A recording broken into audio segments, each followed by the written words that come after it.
Halo semuanya, saya Mara Natasha dan selamat datang di video ini yang akan membahas salah satu topik yang sangat menarik dan penting, yaitu kriminologi.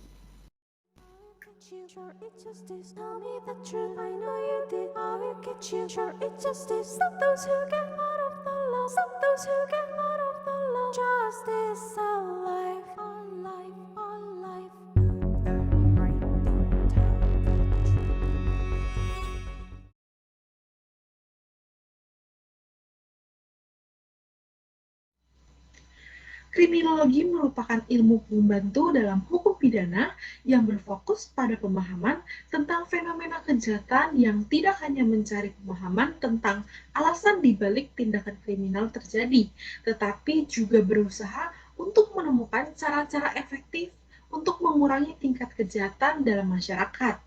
Dalam kata lain, kriminologi bukan hanya tentang memahami apa yang mendorong seseorang untuk melakukan tindak kriminal, tetapi juga tentang mencari solusi konkret untuk mengatasi masalah tersebut.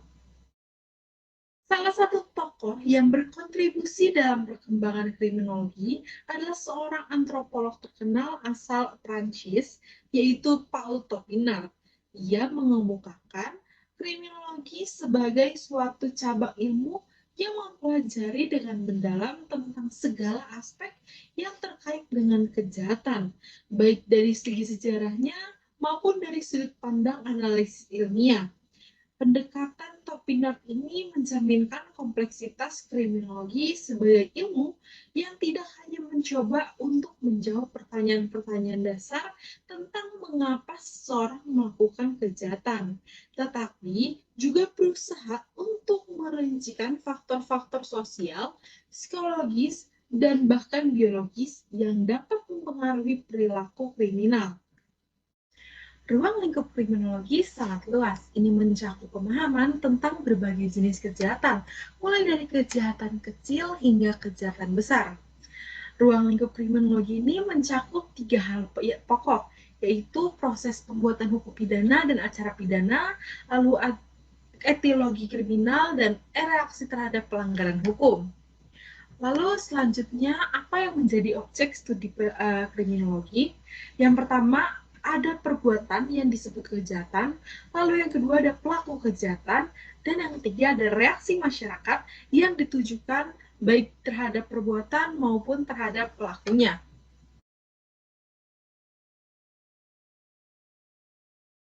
Sekarang mari kita beralih ke sejarah kriminologi. Sejarah kriminologi ini sangat beragam dan telah mengalami perkembangan dari zaman kuno hingga saat ini. Ini mencakup pandangan dari tokoh-tokoh penting seperti Sutherland, Butler, dan Tapan yang telah membentuk pandangan kita tentang kejahatan dan perilaku kriminal.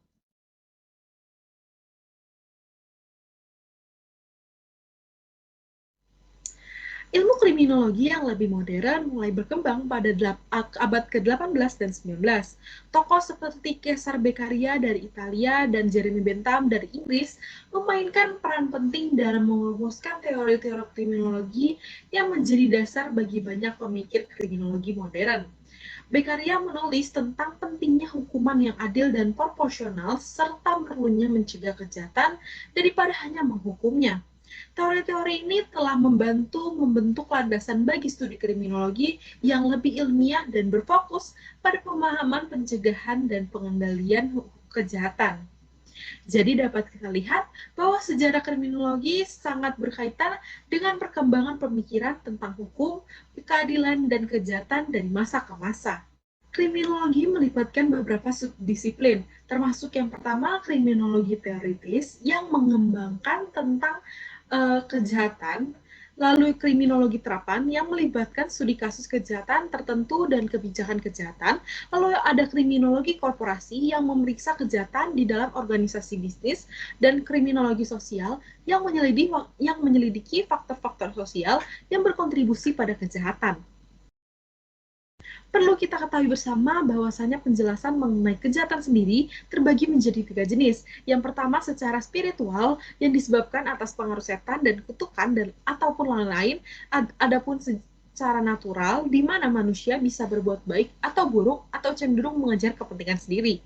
Lalu yang terakhir ada secara sains, hubungan yang teruji antara fenomena yang teramati.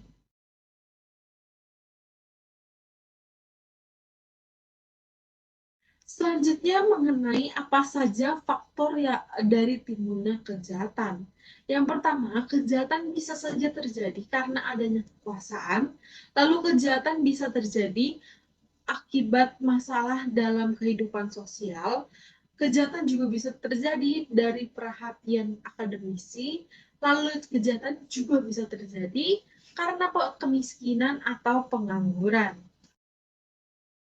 Untuk menyebut sesuatu perbuatan sebagai kejahatan, ada 7 unsur pokok yang saling berkaitan yang harus dipenuhi. Ketujuh unsur pokok ini adalah yang pertama, adanya perbuatan yang menimbulkan kerugian, lalu kerugian yang ada tersebut telah diatur dalam Kitab Undang-Undang Hukum Pidana. Contohnya misalnya dilarang mencuri, di mana larangan yang menimbulkan kerugian tersebut telah diatur dalam pasal 362 KUHP. Harus ada yang ketiga harus ada perbuatan atau criminal act. Lalu harus ada maksud jahat atau criminal intent atau mens rea. Lalu yang kelima ada peleburan antara maksud jahat dan perbuatan jahat. Lalu yang keenam, harus ada perbuatan antara kerugian yang telah diatur di dalam KUHP dengan perbuatan. Lalu harus ada sanksi pidana yang mengancam perbuatan tersebut. Kaitan kriminologi dengan ilmu lain. Di sini ada 4 ilmu lain. Yang pertama ada kaitan kriminologi dengan antropologi, yang dimana terlihat jelas dari konsep-konsep yang mempelajari kejahatan dan penjahat dan dilihat dalam konteks budaya di mana yang bersangkutan berada. Jadi ada hubungan antara tindakan seseorang dengan kebudayaan masyarakat yang bersangkutan. Lalu ada kaitan kriminologi dengan psikologi, di mana psikologi memang mengkaji kepribadian penjahat, artinya mengapa kejahatan itu dilakukan. Lalu ada kaitan kriminologi dengan sosiologi, bahwa kriminologi merupakan upaya menjelaskan kejahatan sebagai suatu gejala sosial. Di sini sosiologi berperan membantu kriminologi dalam memahami berbagai bentuk hubungan sosial yang terjadi yang merupakan produk hubungan sosial termasuk di dalamnya tindakan kejahatan. Lalu yang keempat ada kaitan kriminologi dengan kriminalistik, bahwa kriminalistik itu berkaitan dengan bukti-bukti fisik dan sesuai peristiwa kejahatan, di mana dengan alat bukti ini maka upaya pembuktian atas perilaku kejahatan yang dilakukan seseorang dapat terbukti dan menghukum orang yang bersangkutan atas perbuatan jahatnya.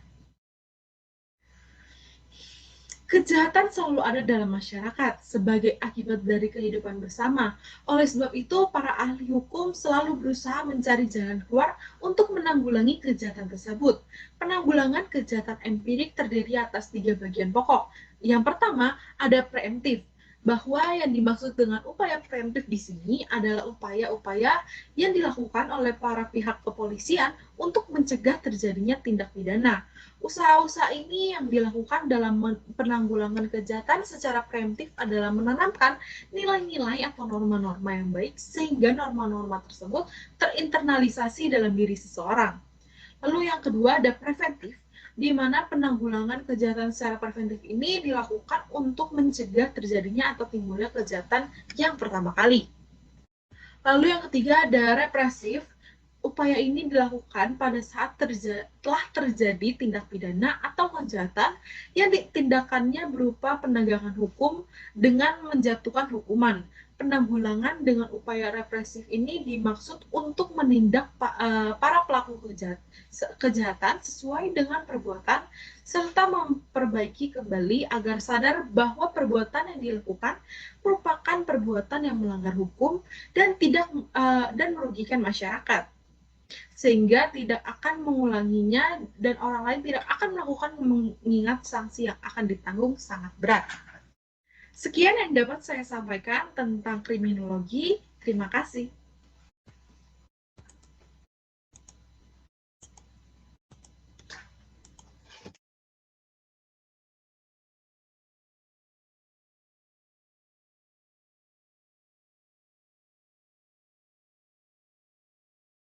Justice.